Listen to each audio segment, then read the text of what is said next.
Hi friends, welcome back to my channel, or welcome if you're new here. Today I'm going to be showing you this three-way ombre that was a custom order. So let's jump right in so that you can learn all the things. Don't forget to like and subscribe so you don't miss future videos. Okay, let's jump right in. So to start, I am going to start with a sanded and washed tumbler. I am going to have my 3 spray paints picked out. For this one, I used black, cranberry, and white. They're both from Rust-Oleum, but please feel free to pick any colors that you want, as well as any brand that you want.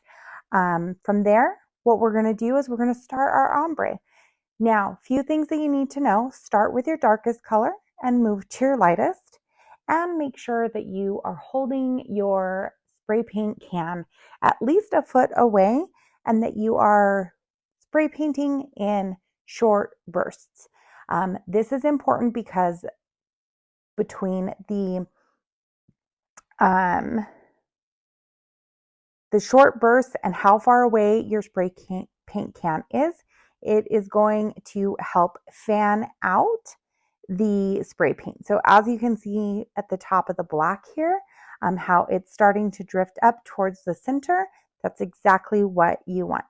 And you're going to do the same with the other 2 colors that you use and go back and forth until you have the ombre effect that you are looking for. Now, if you find yourself putting on layer after layer of spray paint, please pause, let your spray paint dry, and then come back and just re-go through the same process over again. This will help prevent drips and will actually make your ombre look 10 times better. So just take your time with this. Don't overspray. Again, like I said, that will definitely create drips. But another thing to also help with the ombre is for each area, I'm actually pointing, like for the white that I'm doing right now, I am pointing at the top rim of the cup, not towards the cranberry, which is what's helping create that effect. Now, once your spray paint is completely dry, I let mine dry for about 20 minutes, but that's going to vary depending upon the temperature of your workspace. You're going to want to start to prepare your epoxy so that we can apply our glitter using the epoxy method. Now, the epoxy method is not the only way to do this, but it is my preferred method because it doesn't dry as quickly. Mod Podge dries a little bit fast, and then I feel just rushed, and I want to be able to take my time. I haven't tried using Crystalax glitter glue, but I would assume that that works just as well as the epoxy does because the dry time is longer than Mod Podge. But from there, what you're going to want to do is make sure that you have, I would recommend a warm tumbler. I just put mine in the space heater just for a little bit so that it's nice and warm, so it helps the epoxy just kind of glide on like butter because we are going to use such a minimal amount. So here I mixed up way more than we are going to use, but I have another cup that I'm working on, as well as I'm making some pop sockets. So what I would suggest is make sure you've got a couple projects going on so that you can make sure that you're not wasting the epoxy.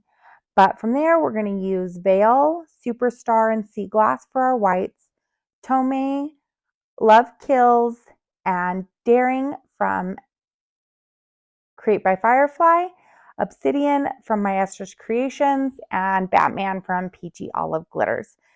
These are going to be the colors that we're using. All of them are in very different cuts, from chunky, a medium chunky mix, to a fine and ultra fine.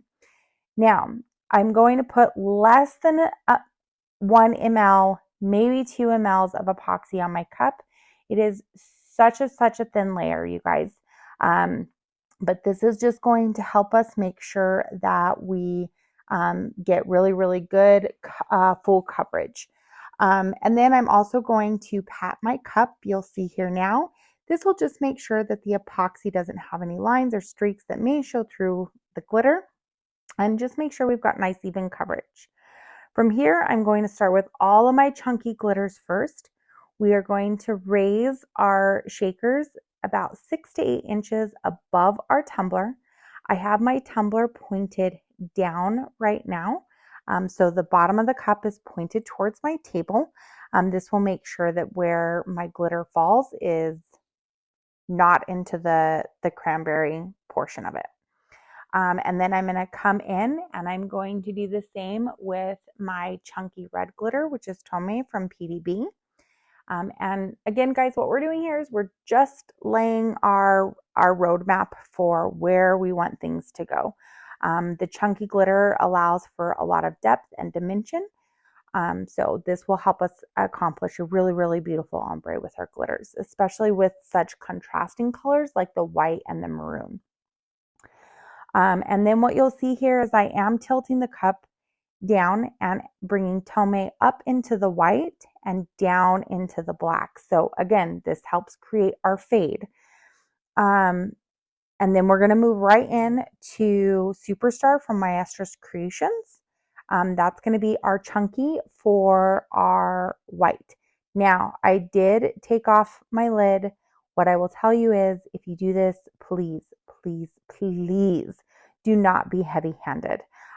This is not a let's get it all over the cup and cover full coverage.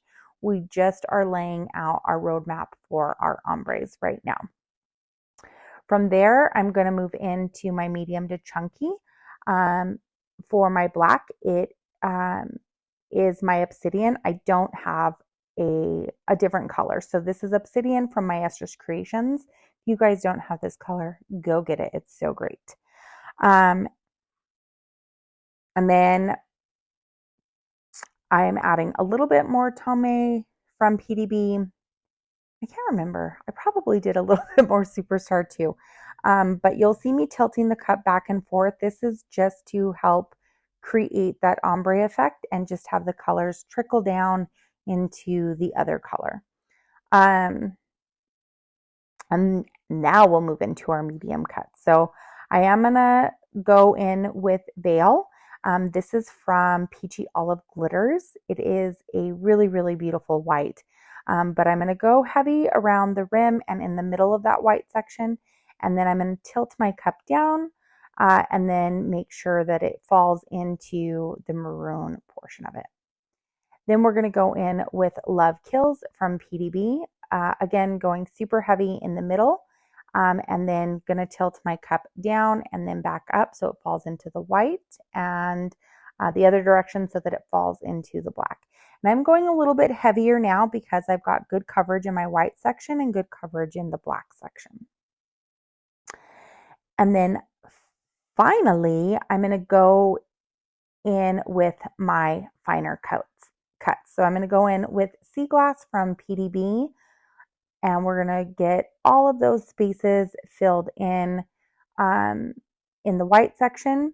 And then we're going to repeat the process with Daring from Create by Firefly in the maroon and Batman from Peachy Olive Glitters. And these are just going to make sure that we get our cup to have full coverage. And again, you can see I'm not being very light-handed with this. I am going pretty heavy, definitely not letting it pour onto the cup, but definitely heavier than I was before. And this will just make sure that we've got full, beautiful coverage, and will just help finish off our ombre, which is what we have set out to do. So again, this is Daring from Create by Firefly. Gorgeous, gorgeous, like cranberry maroon color. I'm a little obsessed with this. And then last but not least, I am going to go in with Sea Glass from PDB, and I am just pouring this on. And I do go back and forth between my white and my maroon, just so that I get the blend that I am looking for. Now, I did speed up this portion of the tutorial. But what I will tell you guys is it probably took me a good 20-25 minutes to create this ombre. So just make sure that you're taking your time. You're really, really working on just perfecting that blend, and go back and forth as many times as you may need. And then I also recommend, if you guys put catch paper or anything like that down, that's also helpful. Just make sure that you have the same amount for the number of colors that you're using. That way you don't get a lot of cross contamination and you're not having to toss a whole heck of a lot of glitter. From there, because I do have chunky and mixes on here, I am rolling my tumbler up in paper. This is going to help make sure that all of that chunky glitter lays absolutely flat. And so that once it is finished drying, which takes about 2 to 4 hours, depending upon your dry time for your epoxy, it's ready for the next step. Now, next step is I am going to end up having to put 2 layers of epoxy to get this cup super smooth before I go into my decal process. But I did use 2 coats of 20 mLs worth of epoxy. I am using Alumilite's Amazing Quick Coat. So my dry times were about 2 to 4 hours. Again, that will vary based on the epoxy and the dry time for the epoxy that you are using. But you're going to want to make sure that you get really, really good coverage. Yes, you're going to use all 20 mLs on this first coat because that glitter will end up soaking up some of that epoxy. And then you are just going to let it spin until it's dry. Now that the cup is fully dry, we want to make sure our decals have a super, super smooth surface, and that we've got a good thin line of stainless steel at the top of our tumbler. So I am going to go in and I am going to do sanding. I am going to speed this portion up because it is, again, really, really long and I don't want you guys sitting here for hours. But I'm using a 120 grit sandpaper. I have it wrapped around a 120 grit sand block just because it's easier for me to work with and I don't want to waste materials. And then you'll also see that I do have my Dremel. It has my flap wheel on it. And that is what I'm going to use at the very, very top, which is going to help me create the perfect rim on my tumbler. But I'm just going to sand this really, really good until it is smooth so that it is ready for decals and our next layers of epoxy. Now, to create this beautiful font, we are going to be using a couple different things: Unicode, Studio, any font, and then Cricut Design Space. So I am going to speed through this, but what I will tell you is this is how you create swashes and glyphs. So you're going to want to first find the font that you want to use. And then you are going to want to download it. I found one in Creative Fabrica because I have a subscription through them, which I will link because I'll tell you, if you're a creator, whether it's cups, shirts, whatever, this is definitely something that is worth every penny. And then from there, what I do is I download it and I import it into any font. Any font is going to provide the glyphs. And then from there, what I'm going to do is I'm going to go into Studio. I do not have the paid version of this, but I'm going to go into Studio. You can do the same in Procreate if you have that. And I'm going to type just the middle letters of the word. So I am using faith, hope, and love. Disclosure, I forgot the T. Yes, I know. I found out once I actually laid the decal down. Anywho, moving along. Make sure that you spell check yourself before you get too far in this process. But once I have my middle layers picked, I'm then going to go into Unicode, which is what allows you to use the swashes and the glyphs. And I am going to select the font that I'm using. And then I'm going to go in and select the letter that I need. And so you can see that F's got that swash there. That is what I am going to use. So my next step, I think I just went in and put H because TH was hard. I'm going to click the arrow at the top and copy, and then I'm going to go back to Studio. I'm going to open a text box and put my H, and then I'm going to move my text box. Then we're going to do the same thing with the other words that we're using. So for hope, I'm going to open a new text box. And I'm going to then go into Unicode, select my font, find my letter. I'm going to click the share up at the top, copy, go back into Studio, and paste. And we're just going to repeat this process. I am, again, like I said, I did play around with this for quite some time. So it did take quite a bit. So I am going to speed this section up. Just so, again, don't want you guys here for an hour watching. Okay, once we've got all of that situated, we are going to upload into Design Space the way that we normally would. I'm sure the process is pretty similar if you have a silhouette, but I apologize. I don't know what that process is, but there are a lot of creators out there that I'm sure do. Once we've completed that, we're going to go ahead and cut our decals, and this takes us to the weeding process. So again, I am going to just weed my vinyl like normal, and then I am going to be using the Ultimate Tumbler tool from Cami Page Boutique. I'll make sure to link the website in the description, but if you guys don't have this tool, definitely something to look into getting. It made decal application for this cup seamless.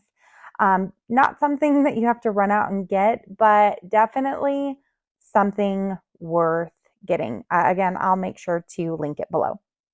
Now on to our final two steps. I did fill in my vinyl using polyurethane, and I let that spin on my turner for 30 minutes.